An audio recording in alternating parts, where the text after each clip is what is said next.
Labdien! Mani sauc Pēters Stanka. Pārstāvu uzņēmumu Robert Bosch. Tā, un šodien pastāstīšu par mūsu piedāvātajām iespējām, kā uzlabot energoefektivitāti uzņēmumos.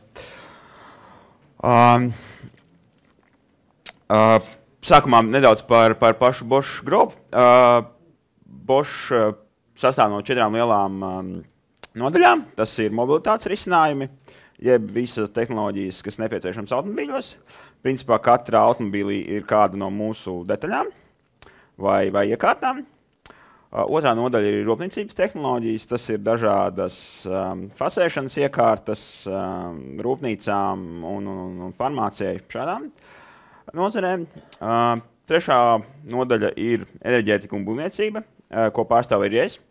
Tas ir apkures katli, dažādas novērošanas kameras un citi risinājumi mājokļiem, kā arī ceturtā nodaļa, kas ir plaša patēriņa preces, jeb kas visticamāk arī vispašāk pazīstamais, dažādi rokas instrumenti, zāles pļāvēji un tā tālāk. Nedaudz sākumā arī par to, cik Bosch katru gadu iegulda dažādu jaunu produktu izstrādē un zinātnē. Katru gadu Bosch iegulda apmēram 6,3 miljardus eiro tieši izpētē, kas ir apmēram 9% no apgrozījuma. Nodarbina 55,000 darbinieku tikai lai veiktu izpēti dažādās jaunās sfērās, kas rezultējās aptuveni 5400 patentos katru gadu, jeb 22 patentos katru darba dienu. Kā jau teicu, es pārstāvu termotehnoloģijas nodaļu, tāpēc arī vairāk pastāstīšu par mūsu piedāvātām iespējām, kā uzlabot, samazināt kurināmā patēriņus tieši katlumājās un līdzīgās vietās. Piedāvājam ne tikai, protams, gatavs risinājums kā katls, bet arī dažādas komponentes katlumājām. Un galvenā termotehnoloģijas nodaļas atrašanās vieta ir Vācija un Austrija, Gunzenhauzens un Bischofens rūpnīcā, kur notiek arī visa ražošana. Šobrīd atvērām arī jaunu rūpnīcu Krievijā, Engelsā, bet tas ir tā kā vairāk Krievijas tirguma paredzētie. Tātad par katlu mājām. Redzam, tā kā šitas te laikam, jā. Parasti katlu mājas tā kā izklājums. Šī ir tvaika katlu māja. Parasti ūdens silamās tvaika katlu mājas tā kā daudz neatšķirās. Tur vienkārši nav kondensatora un kondensāta savākšanas tvertnes, bet tās iespējas, kur ietaupīt, ir aptuveni līdzīgas. Galvenokārt var ietaupīt, samazinot aizplūstošā dūmgāzes temperatūru, optimizējot kopējo katlu mājas vadību, optimizējot tieši degšanas procesu, jeb tērējot mazāk kurināmā, veicot pienācīgu ūdens sagatavošanu, savācot kondensātu, kas bieži vien tiek izliets vējā, tas ir ļoti dārgs, un ietaupot tieši uz deaerācijas procesu, uzstādot efektīvus risinājumus. Tālāk sīkāk tieši paiesim pa katrām tām nodaļām, ātri pārskriesim, pastāstīšu par cik aptuveni tur var ietaupīt uz katru no šīm iespējām. Tātad, atgūstot siltumu no dūmgāzēm, mēs varam iekonomēt aptuveni līdz 14%. Tas ir uzstādot dažādus papildus ekonomizerus, atsevišķi stāvošos priekšsildītājus un šādas iekārtas. No kondensāta, kas ir no tieši deaeratorā, līdz 12%. Un uz dažādiem nopūšanas un atsauļošanas ūdens atdzesēšanas metodēm arī varam iegūt līdz procentam dažādu atpakaļ enerģiju. Tātad tas bija par ko mēs varam iegūt, kā mēs varam atgūt siltumu un kā mēs varam taupīt. Tas ir, protams, efektīvāk organizējot degšanas procesu, kur uzstādot piemērotus degļus, piemēram, degļus ar frekvenču pārveidotājiem vai CO2 un O2 sensoriem, mēs varam iegūt attiecīgi līdz 4% kurināmā ietaupījumu vai līdz pat 75% no patērētās elektroenerģijas ietaupījumu, kas nepieciešams deglim. Samazināt uzturēšanas izmaksas parasti var uzstādot dažādu automātiku, jo, kā pierādās praksē, tad cilvēks, diemžēl, nav tik precīzs. Varam veikt dažādu ūdens kvalitātes rādītāju automātisku novērošanu, lai, piemēram, dažādu parametru nobīdes gadījumā tie tiktu identificēti jau uzreiz, nevis tad, kad jau ir notikusi avārija. Un dažādi tāpat arī citu procesu, kā automātisko nopūšanu, atsāļošanas procesu automatizācijas un citu procesu automatizēšana. Tātad ir svarīgi ne tikai sistēmas efektivitāte, bet arī tās pieejamība, jeb to, cik sistēma bieži salūst. Tāpēc, lai samazinātu šādu iespēju, piedāvājam arī dažādus risinājumus, kā attālinātais serviss, kad servisa speciālists no rūpnīcas var pieslēgties tieši jūsu iekārtai un veikt diagnostiku, lai noteiktu, kur ir tieši problēma, kāpēc viņš tā strādā. Nepārtraukti veicot iekārtas darbības parametru novērošanu, kas mums ir arī jauns tāds virziens, kad tiek analizēti dažādi ūdens kvalitātes parametri, un jau pirms viņi ir izraisījuši kaut kādas tālāk ejošas sekas, tiek identificēti, lai veiktu viņu novēršanu un samazinātu zaudējumus. Tāpat, kā jau minēju iepriekš, automātiska funkcija izmantošana gan nopūšanai, gan citādām vajadzībām, kā arī attālināta vadība, kas vairāk ir ērtuma pēc tieši klientam, kas var arī attālināti veikt visu nepieciešamās darbības, lai izmainītu katlumājas jaudu. Tātad iekļauju prezentācijā arī dažus piemērus. Šis ir piemērs no Bavārijas. Tātad 1991. gadā un 1993. gadā tika uzstādīti lūs katli, kas ir principā mūsu rūpnīca, kas tika pārpirkta un šobrīd iet zem jau Bosch logo.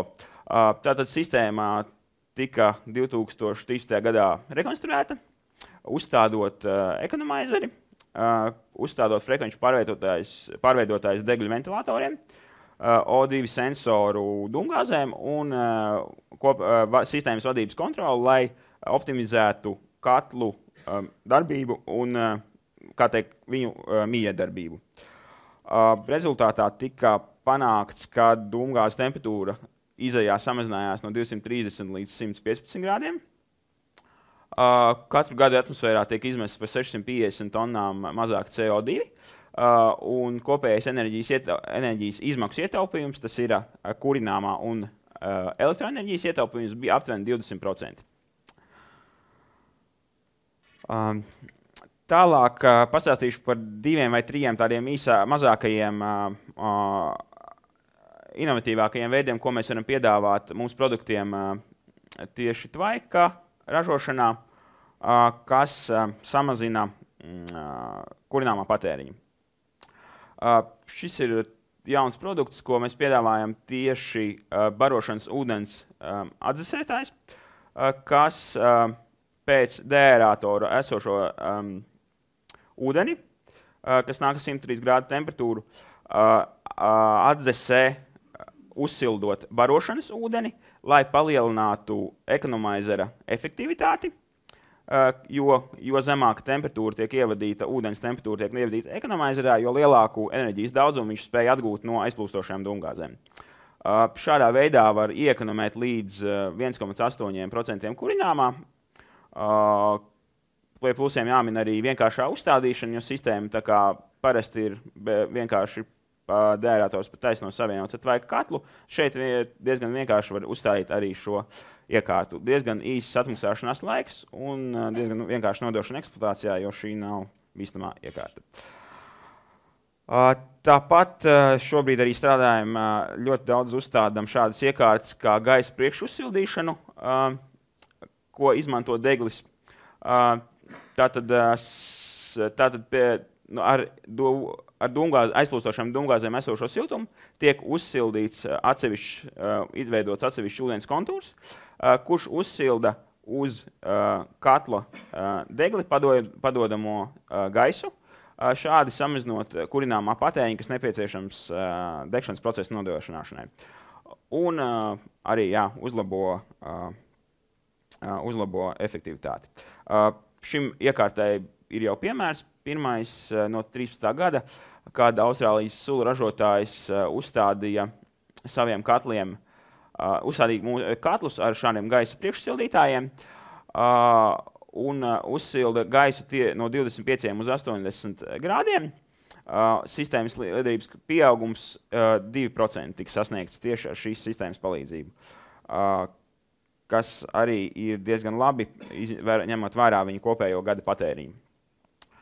Vēlreiz šī ir tieši konkrētā viņu skēma, kā no katla aizpūšās dūmgāzes tiek atdzesētas ar 65 grādu ūdeni, kas tiek padots katlā. Atkal un šeit ar barošanas ūdeni tiek uzsildīts katlam izmantojamais gaiss.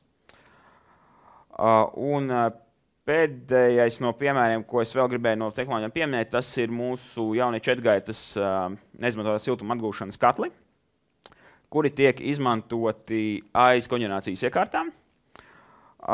Viņus uzstāda kā atsevišķu iekārtu, no kura izmanto no koģenerācijas iekārtas aizplūstošās dūmgāzes, no koģenerācijas dzinēja aizplūstošās dūmgāzes, lai ražotu vai nu karstu ūdeni vai tvaiku. Un gadījumā, ja ar šo dūmgāzu jaudu nepietiek, lai nodrošinātu nepieciešamo siltumu slodzi, tiek arī uzstādīts deglis, kas principā sanāk šī iekārta tā kā divi vienā, tas ir siltuma utilizators un katls kā ūdens sildāmais katls vai tvaika katls. Paralēli tam no koģenerācijas iekārtas dzinēja dzesēšanas ūdens siltums tiek izmantots, lai uzsildītu barošanas ūdeni deaeratoram, kas ir tvaika sistēmas gadījumā.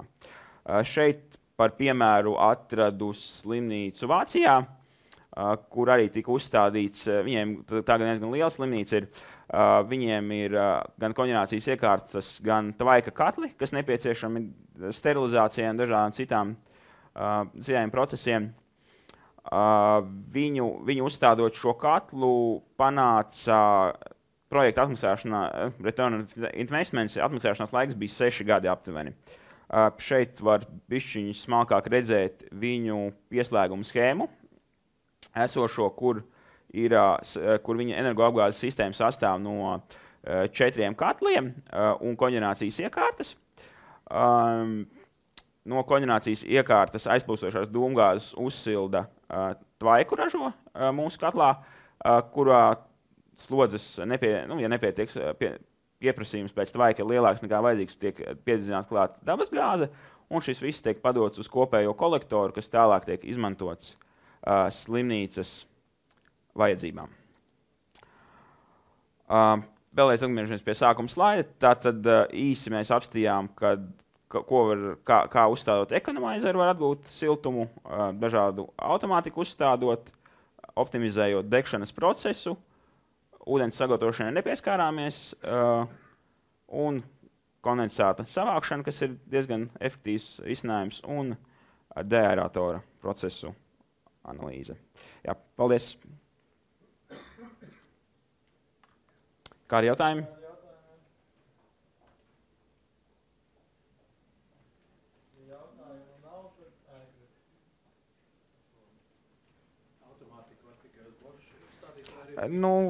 Principā labāk uz mūsējiem Bosch, Lūs vai Buderus, jo mums vienkārši lielāka pieredze viņiem ir ar tādiem tā kā. Sakiet, tas jebkurām katlu mājām ir? Jebkāda tipa? Tas ir domāts tvaika vai ūdens siltkatli? Jā, tas var gan. Šī bija prezentācija vairāk, jā, abām. Ja vieta atļauj, tad var tur uztaisīt visādus iegūmus. Jā. Šeit bija vairāk par tvaiku tie visi piemēri, bet ūdens siltkatlu sistēmās vienkārši netiek izmantots deaerators un dažas citas iekārtas, kurus tās nevarēs uzstādīt, bet pārējos priekšsildīšanas, dažādas ekonomizēs, tos visus var uzstādīt jebkurām. Un tie iegūmi, teiksim?